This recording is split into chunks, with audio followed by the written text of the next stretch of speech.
বাংলাদেশের অন্তর্বর্তী সরকারের প্রধান উপদেষ্টা ডক্টর মোহাম্মদ ইউনূস আঞ্চলিক সহযোগিতার সম্ভাবনাকে বাস্তবে রূপ দিতে দক্ষিণ এশিয়ার দেশগুলোর জোট সার্ককে পুনরুজ্জীবিত করতে চান। এ নিয়ে তিনি তার পদক্ষেপের অংশ হিসেবে পাকিস্তানের প্রধানমন্ত্রীর সাথে জাতিসংঘের ৭৯তম অধিবেশনে কথা বলেছেন। নিউ ইয়র্ক থেকে আরও জানাচ্ছেন ফরিদ আলম।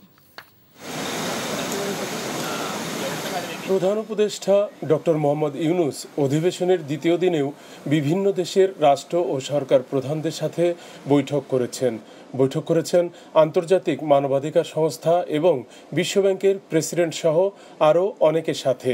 তবে প্রধান উপদেষ্টা ডক্টর ইউনূস এবং পাকিস্তানের প্রধানমন্ত্রী Shehbaz Sharif South Asian association for regional cooperation নিয়ে কথা বলেন।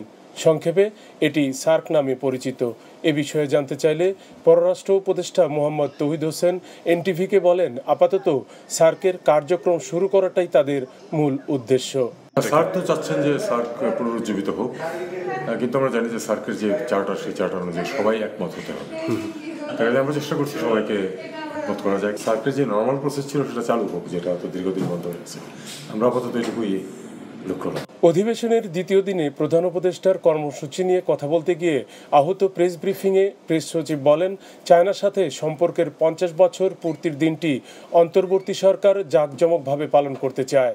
ইউরোপিয়ান ইউনিয়ন যেরকম তাদের এক ধরনের ইকোনমিক ইন্টিগ্রেশন করেছে, সিমিলারলি সার্ক চিন্তা করছেন যে তার ভিশনটাও এরকম যে সার্কের যে আন্ডারে বা এই যে সাউথ এশিয়ার প্রায় ২০০ কোটি লোকের যে বসবাস, তারাও যেন সার্ককে যদি কার্যকর করা যায় এবং একটা ইকোনমিক কোঅপারেশনের মডেল হিসেবে যদি এটা এমার্জ করে, তাহলে যেটা হবে যে পুরো সার্কের মধ্যে যারা বসবাস করে ২০০ কোটি লোক প্রত্যেকে বেনিফিটেড হবে।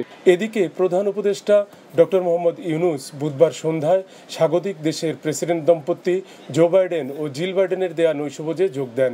জাতিসংঘ সদর দপ্তর লাগোয়া মেট্রোপলিটন মিউজিয়াম অব আর্ট মিলনায়তনে অধিবেশনে আমন্ত্রিত দেশের প্রতিনিধিরা যোগ দেন। Farid Alam, NTV news, New York, যুক্তরাষ্ট্র। আই থিংক আমি লাভ উইথ ইউ। ভালোবাসা কি এভাবেই হয়? ভালোবাসা এমন সব লজিকের ঊর্ধ্বে, জাস্ট ম্যাজিক। মেঘের মুলুকে তোকে নিয়ে ভেসে যেতে রাজি আছি, সব পথ ভুলে আমি তোর কিনারায় এসে দাঁড়িয়েছি। অনেককে তুমি এতদিন যেভাবে দেখেছো, এরপর থেকে তুমি সেভাবে পাবে না। তুমি কি আফসোস হওয়ার কথা বলছো বাবা? You are good human being. আমি আমার মায়ের মতো হয়েছি। কাজটা তুমি ঠিক করেছো।